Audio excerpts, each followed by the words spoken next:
Hey guys, everybody, welcome back to Outdoor Asylum. We hadn't done this in a while. I'm Brad Allen and here with Dusty McDaniel, a longtime guest. Got producer Jake Seipert over here working the camera for us. Been a while since we've been on and done a podcast for Outdoor Asylum. Been a busy time. Dusty, what have you been up to? Man, we have been blowing and going just all summer. Me and you did some shows, and then we've been going camping and just kid chasing. You camp a lot. Do you go? Is it about every weekend thing? It seems now? like it. I think the whole month of June and July we were gone, whether it was camping or traveling to see family or stuff like that. But we live out of that thing this summer, which is fun. I mean, that's and your our wife thing. enjoys it too. Oh doesn't yeah, yeah. We try to get right on the water and swim and play, and we do lots of stuff in the area where we go. You know, if I took her camping, my wife would hate my guts even more than she does now. She just likes being at home a little bit. It's more. not really camping. It's glamping. I mean, it's a little more glamour involved. Oh, it's everything. It's the full bathroom, bunk beds, recliner. It's a glamper. S'mores. Oh yeah. Okay. Yeah. Well, I'm not going if there's not s'mores. Full everything. So. Yeah, we've been rolling at the shop, trying to build up our inventory, getting ready for the fall, getting ready for winter. It's amazing how every year I say, hey, I'm going to be ahead of the game. This time it's not happening again. Every year I'm right back in the same position. We're rushing, trying to get everything ready and everything prepped for hunting season coming up. But that can be a good thing, though. That means stuff's moving. Yeah. So you've done a lot of stuff new this year. This short batch, small batch stuff. That's been really good, it seems. Yeah, it's been really a lot unique of fun. Yeah, doing a lot of different colors of acrylic and different things like that. I like your cap, by the way. I was going to say you got a new hat on too. I like that little change up. Yeah, we started doing some leather patch hats. I don't know if the camera can see this or not. We've got the Arkansas shaped patch with the Elite logo inside. Got some old school camo. I'm wearing my favorite camo Nat gear. Then we've got some regular Richardson hats and other varieties coming in. So that's been another thing that's been kind of fun to put together. This Arkansas patch is awesome. That just stands out because most of them are standard, little cross or something, but that's a very unique, whether you really like us or not, you got to admit that Arkansas part looks pretty good. You can still say Roll Tide and wear that hat, I mean, your cousin don't do it in Arkansas. Your cousin might get offended, but. Not you talking about my cousin or my wife, or is that both in Arkansas? Yeah. DNA tests don't work in Alabama. I'm not getting my cheek swabbed. I kind of attached to her now. I don't want to know the truth if it's out there. But no, we've been doing that, doing apparel, turning calls. We've also started a new thing. We did the Art of Flight Control video, instructional video years ago. And, man, that was so much fun. Gotten so much feedback over the years, even running into people at shows and out and about. People like, hey, man, I really enjoyed that. People are still watching it. Oh, yeah. Like the views on it keep going. People are still going back to it and watching it. So it's a really good deal. Yeah, it was an instructional. If you guys haven't seen it, it's one that I did a few years ago, and it was basically just thinking, taking all the things that I learned from calling. I was very blessed to learn from some of the greats out there and going through the competitive process, learning to do competition call and hunting and whatnot. And I just kind of thought, well, if I was doing a video, if I was starting from nothing, if I didn't know which end of this duck call to blow into, where would I start? How would I go through the basics and then try to track it through advanced stuff? So that was kind of the whole premise behind it. Which is great because a lot of people don't.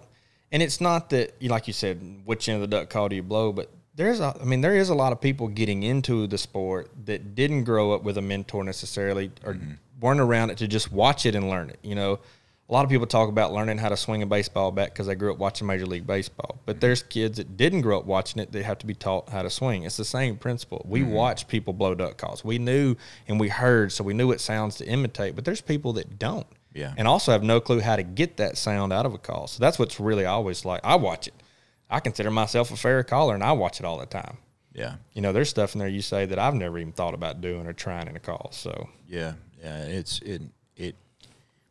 don't know. I thought there was something for everybody there, kind of like you said, you weren't a beginner. You knew a lot. You knew the basics, but it helps you track through it. And I really like the way, we teach how to, your air presentation and air regulation, which I think is the most important thing for duck calling. But, that thing did so well and and we had such great feedback over the years. And like you said, we continue to do so, and it's still out there. So it's a free instructional that's out there on YouTube for anybody that wants to watch it. It's got roughly 30 minutes of basics and roughly 30 minutes of advanced techniques. So that's free for anybody to watch. Yeah, and you don't have to if you know the basics, you don't have to watch it. You can go to the next one. That's another thing. You can slide through there and stop where you want, listen to this stuff, but it's a very systematic process. So even if you are great, watch it all the way through. Yeah. Sit down with your kid and watch it all the way through. That's what's really unique, because I've put a lot of people through it for that, and they love it.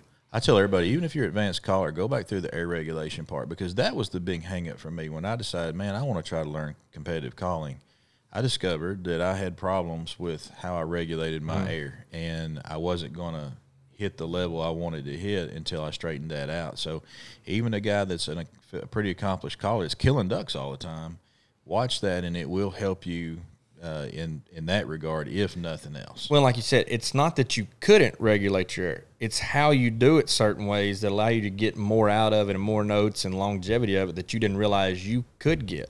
I know a lot of guys, and you say, well, what sound do you make in a call? Or how do you make that sound? Well, I hold my tongue this way, or I roll it that way. Or I know guys that roll their tongue for a feed call. They don't ticka-ticka. They roll it, and then they cough as they're doing it, chopping the air. And instead of, it's like, it works. It sounds great. But they'll never have the longevity of a feed call like a ticka-ticka will, because they just can't hold the air pressure to do it. So even though you can do something, there's other ways to learn to do it, and that's what's neat about it to me. Yeah. But what's the new deal? What's the new thing? The new thing, we started thinking, well, how are we going to improve on it? I wanted to do something else to follow up, but I thought, man, I put so much information out there. What are we going to do that was different? And I thought, I want to give people more than just hearing just me again. Now, there were other things that maybe I didn't cover on Art of Flight that I thought, I wish I'd have added a little bit more here, or talked about this, or even if I've got it on the video, I could clarify this a little bit better now. A little bit more in depth. More in depth discussion on it. So I was going to do that, but then I thought, man, I think if I tried to put myself in the viewer's shoes, I thought, man, if I was learning how to call, what would I really want out of this? And we've got the free thing on YouTube, but we decided to do Calling Counsel, and I thought, you know what, I'd like to learn from a variety of people. So we opened it up. I've even got, got elite duck calls, but I brought the competitors in. I've got David St. John, good friend, one of the best comp callers I've ever met. Yeah. That's doing some instruction on their well, that works over at Echo Calls. Great hunt caller as well, too. Very good hunting caller.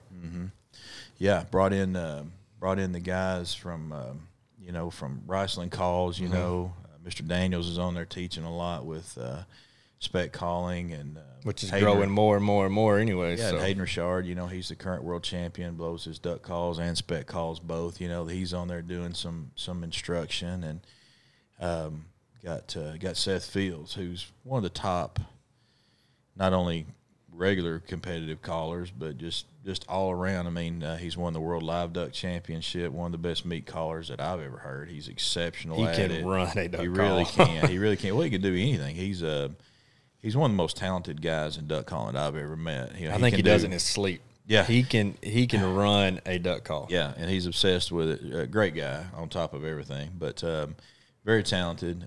He competes in multiple things. He likes live duck, Main Street duck, spec calling, cut down. I mean, if you put a duck call, so you put some kind of game call in his hand, you have a competition, Seth's going to be right in the middle of it. So, he's on there doing some teaching with us, and it's just been a lot of fun.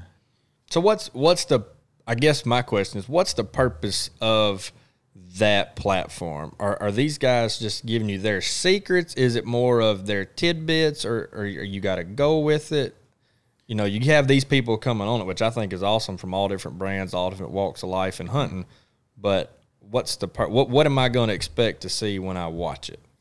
You're going to see a little bit of everything that you just described. I also got Houndstooth turkey calls. Oh, yeah. Too. You're going to be teaching some turkey calling. And that's the thing, I'm doing some teaching on there. I'm going to be a student too, because I'm watching some of these other guys. I'm going to be learning from every one of these guys. I expect to learn something from each one of them, no matter what. But Lyle Gilbert on turkey call, I can't wait to sit down and that's gonna be look at some of that. That's gonna be a good one. Haven't got any of that up yet, but we're kind of waiting for it to get a little bit more closer to, turkey season, probably we'll start putting more of that content up. But, I just wanted, there's if a guy sits down and he learns from me, and then he learns from David, and then he learns from Seth, there's going to be something each one of us are going to teach him that the others didn't. Or it might be the same thing, but the way that David explains it to you might click. Or their method of doing it, might resonate more with him or how they do it. Or, Seth is not necessarily hunting the same place David is. So David said, where I hunt, this is what works for me. Where Seth is like, down here in this is my atmosphere, this is what works for me. And I like that. I like the whole, multiple people, multiple facets coming into one thing, that platform, and it's all there. You don't have to go find it there, go find it there, go find it there. Everybody's coming to here. So that's a good idea with that. Yeah, and we don't really talk about it. Like when David comes in and say, hey, man, record whatever you want to. Talk about whatever you want to. This is not you have to say this. Go for it. And we're going to go over the top of each other. Sometimes I'm going to teach a basic quack. He'll teach a basic quack, and there's probably not going to be much difference in that. But there might be one little thing that he says or one little thing that I say that resonates with someone. So I just thought it'd be cool to not just be getting the opinion or the teaching method from one person. Get several people together, and you get to learn from all of them and get different takes on it, different methods, maybe with little slight differences of how you're doing things that, I just think it'd be cool. I mean, that would have been a dream for me when I was young. Oh, yeah. Instead of finding cassette tapes or then CDs and trying to listen and pause it and do that, then go back and forth. This is live. I mean, this is on. This is here. Stop it. How often are these things coming out? How often are we looking for this? Is this something that's going to be a series? You want longevity? Well, I'm hoping for some longevity here. It's a subscription-based thing. We're going to have to generate some funds to be able to get them in here. Keep everything going. But so it's a subscription. It's on Substack, so you can look it out. Okay. Look it up on Substack. There's an app for that. Yeah, there is an app for that, which is really handy. But you get on there on Substack. It's $7 a month or $70 for a year. It's not bad. So yes, we're pay trying more for Disney Plus for your kids. Yeah, we're trying to keep the cost down, but we'll all be getting on there doing some teaching, and hopefully we're going to ramp it up a little bit more, getting closer to duck season here. Hopefully we get some more people on it. Then I want to start accelerating it to where we're doing some Q&A sessions with that'd be awesome. Our members. Yeah, and I would like to get. Even get feedback of what do you want us to try and get on here. Exactly. That would be, even it's not so much if it's not calling, maybe it's a boat setup, maybe it's a setup in the hole, or maybe it's how do you plan for this, plan for that, how would you hunt this, like I hope right now it's pretty much set up with calling, but I'm hoping this will grow into a community type thing that way, where we're not just focused just on calling, but we want to entertain as well. We want to have some podcasts, want to have a lot of group discussions, and take questions from our members, and try to get, different we're counselors, if you will, that are on here talking about it and explaining their technique and then taking questions. So Q&A sessions, a little bit of roundtable discussion, podcasts that we'll put just on Calling Counsel, talking about various things. It's going to be good. We're going to have it with some hunting products. We'll have discounts on there. So there's a discount code like with Elite Duck Calls. If you're a member of the Calling Counsel. That's worth a subscription right there. Yeah, you can get a discount on Elite Duck Calls, and all the other guys that are contributing can put discounts on with their companies as well. And then other sponsors that are going to come on, hopefully, we'll be offering discounts through them as well. So hopefully it'll be one of those things like, you're having to pay for a subscription, but if you're a hunter and you're buying things, hopefully we'll have some stuff on there where it's got to pay for itself. It's got to pay back on it. Yeah. Jake, how can I get to Calling Counsel? TheCallingCounsel.com. We caught Jake off guard with the question. Yeah. CallingCounsel.com. Make sure he wasn't napping. Yeah, check that out. And, we're on social media and stuff like that as well. You can always go to Elite stuff, too, and find links and tidbits, Facebook, everything else, too. Or just go to Substack and search it. Search it, Calling Counsel. Search Calling Counsel. Counsel spelled Counsel. So it's like getting counseling and not being on the city council. But anyway, and we're going to have some awesome giveaways, too. We've got a Max Prairie Wings gift card for $1,000. So once we get our membership up to a certain degree, we're going to do a giveaway on that. So that wouldn't be bad to spend $70 for a year and then get a $1,000 gift card from most people would spend money for a lesson from one of these guys, and that's what it's going to run you.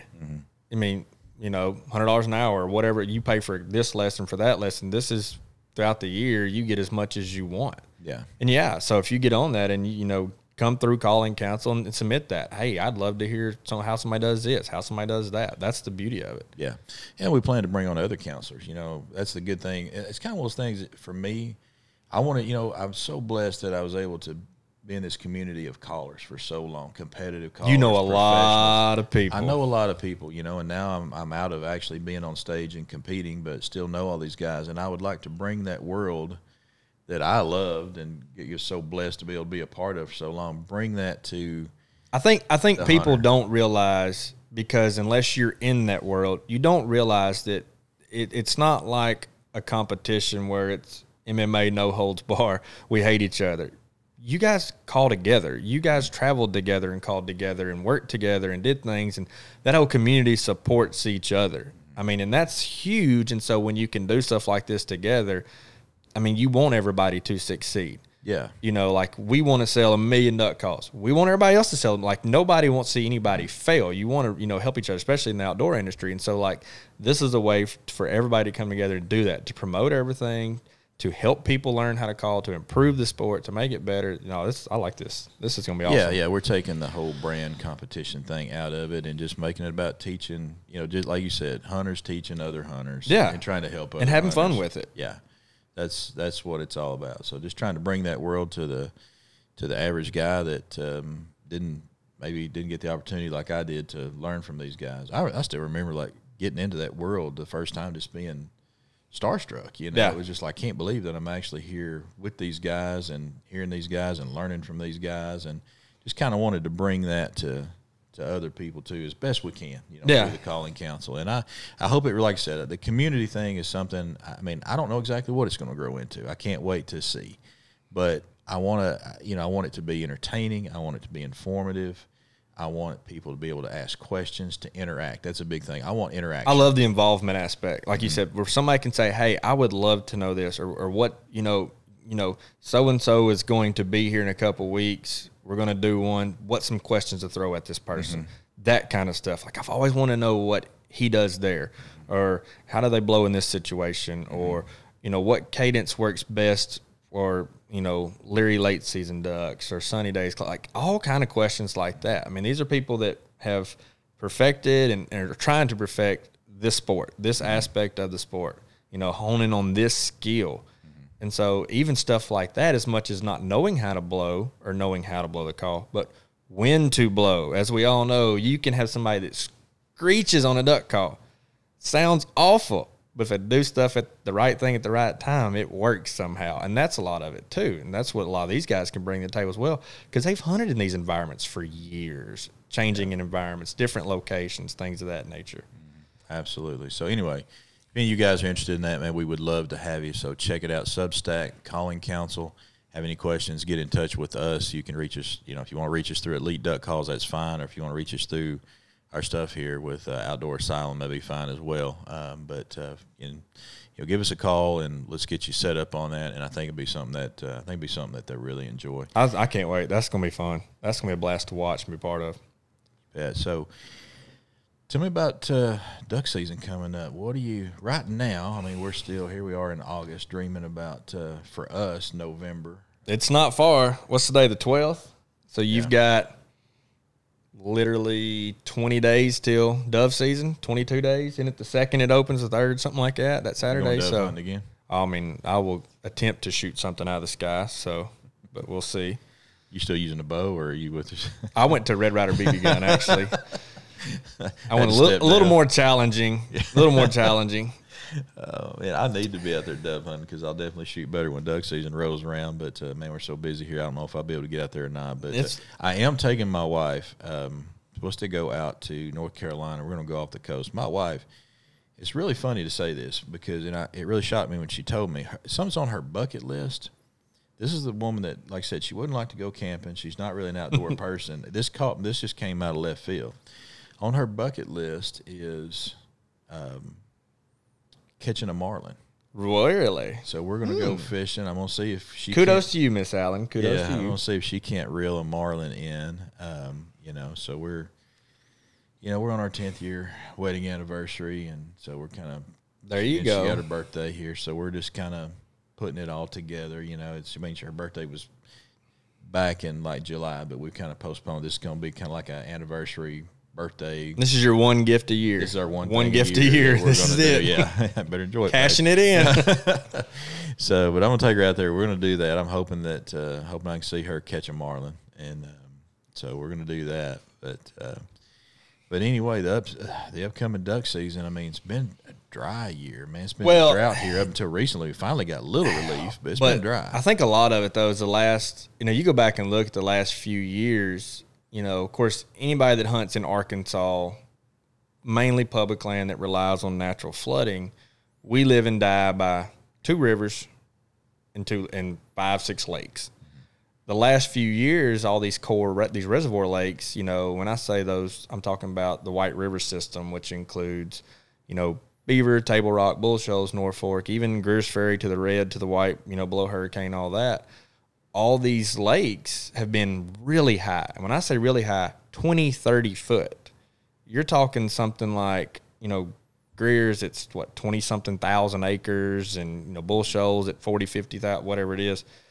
That's a lot of water when you're 20 foot high. This drought this summer, last time I checked, every single one of those, Bull Shoals may be still a couple feet high.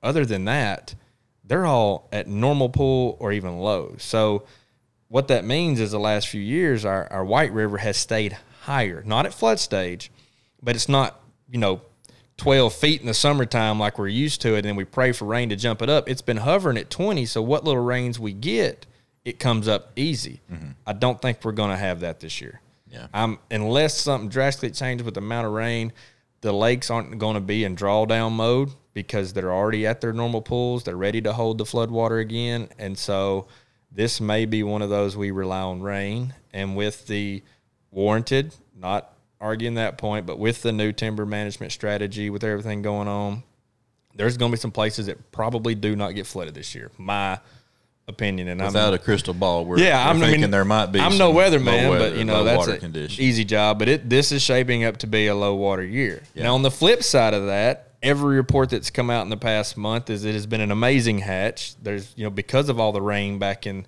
May and June, that it was snow melt and all that. It was a great hatch. Everybody's got high numbers up. You know, almanac saying a bunch of snow. You know, it's shaping up to be a great one. So who knows? It may drastically change. Isn't it funny how it goes? How, you know, we've had wet. We've been, you know, we had years that would be super wet here, and then they'll be dry here. Well, and the hatch wasn't that good because they had drought up there. Well, now you know, we're dealing with drought down here, and they, you know, in a lot of places in the country dealing with drought. But luckily, up there in the, you know, the breeding grounds up there in Canada in the north, they had a lot of rain. So glad. And some of that, you know, people need to realize how this stuff works is because there's just like, well, it ain't rain much, but it's flooded. Well, everything backflows to an extent. So when something is high and starts backing up, it starts all the way down to Mississippi. Then it comes up to Arkansas. It comes up to White. You know, then from the White comes up to the Cache. Then, you know, all your little bios that we live and die by, like Little Biomeda, Bio de View, you know, Black River, things like that, Cache Bio, they all are, everything's a backup. So even though you may not get rain, if a river's coming up somewhere is backed up, it's going to back feed into those bottomlands. And so, but a lot of people even that have leases, you know, buckbrush sloughs and reservoirs that rely on rain for that, people are going to be cranking a lot of pumps on this year, flood fields and stuff, and not just closing gates. And so diesel's cheap. It won't be easy to flood. We're putting a solar panel on that old generator out there right now. Be hunting them over Visqueen this year. Yeah. We have seen before, Jake, I have seen someone put a blue tarp out in the field to try and make it look like water. I have seen that. They were oozers. That's not a fun. That's serious. It was some people from out of state that literally rented a field and put a blue tarp to try and make it look like water. Did they kill any? I don't know that. I just saw the setup and got entertained pretty good from it. So were these the guys that were set up at Hollowell? I don't think this one set up at Hollowell. But everybody may be willing to get the ticket at the Jacksonville 440 interchange now and shoot the ducks on the private core land out there like they did last year. I'd be afraid, like, if I was setting up some Visqueen or something like that, I'd probably have some of my buddies be out there trying to fish. You know, I'd have to run them off. They'd be out there casting. But it's one of those. It's a catch. It's a catch because when there's tons of water, ducks can spread out. And this is something with I don't want to say a declining duck population. That's a whole other conversation. Which, if you go by the breeding survey, it's down a little. You can't argue that. But with the more habitat we've created through big private club development, which is great, more rest areas, more feed. When you have more water, ducks spread out more. So a lower water year, the ducks aren't as spread out. They're easier to find, hopefully easier to kill. But guess what? The people aren't spread out. And so it's a catch. And so it's going to be really entertaining if we don't get a lot of rain. Of course, we've seen it before. Mid-November, it start raining. It don't stop for a month. Yeah.